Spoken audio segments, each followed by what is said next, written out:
Ensuite, donc, les ciments sont répartis en classes de résistance. Donc, qu'est-ce que c'est une classe de résistance? Donc, les ciments sont répartis en 3 classes de résistance. 32,5, 42,5, 52,5. Définies par la valeur minimale de la résistance normale du ciment à 28 jours en mégapascal. Voilà, donc de la même manière, on va utiliser tel ou tel ciment pour des ouvrages en fonction des charges qu'ils reprennent. On va utiliser tel ou tel ciment.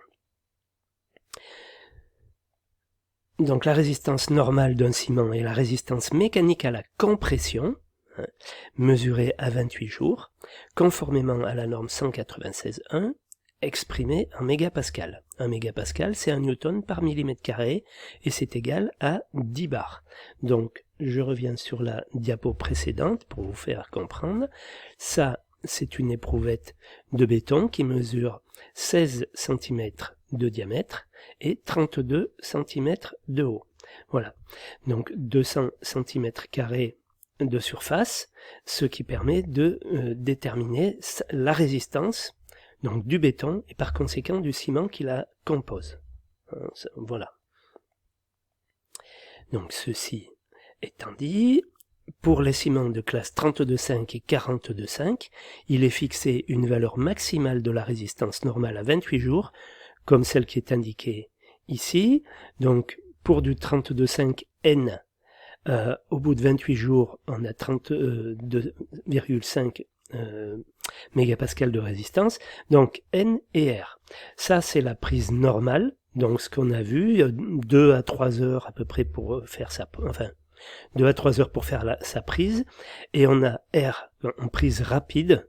Alors là, la prise est plus rapide, bon, ça dépend du chantier, mais 1 à 2 heures, alors que bon, la première, on peut aller jusqu'à 3 heures, voilà, quelque chose comme ça. En tout cas, N, prise normale, R, prise rapide. Voilà. Pour chaque classe de résistance courante, 2 classes de résistance à court terme sont définies, une classe avec résistance à court terme ordinaire, indiquée par la lettre N, et une classe à résistance à court terme élevée, indiquée par la lettre R, donc normale et rapide, hein, pour vous permettre de vous en souvenir.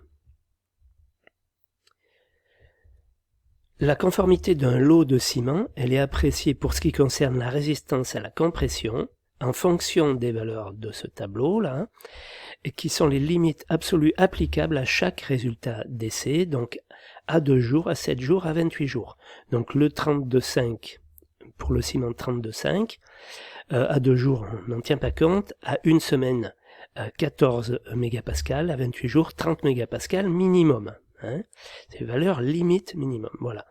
Le 42,5, on est à 8 mégapascal à 2 jours, à 40 bien sûr à 28 jours. Le 52, on est à 18 pour le normal, à 18 à 2 jours, à 50 à 28 jours. Vous voyez qu'entre le normal et le rapide, à bout de 2 jours, on n'a plus du tout les mêmes chiffres. Voilà.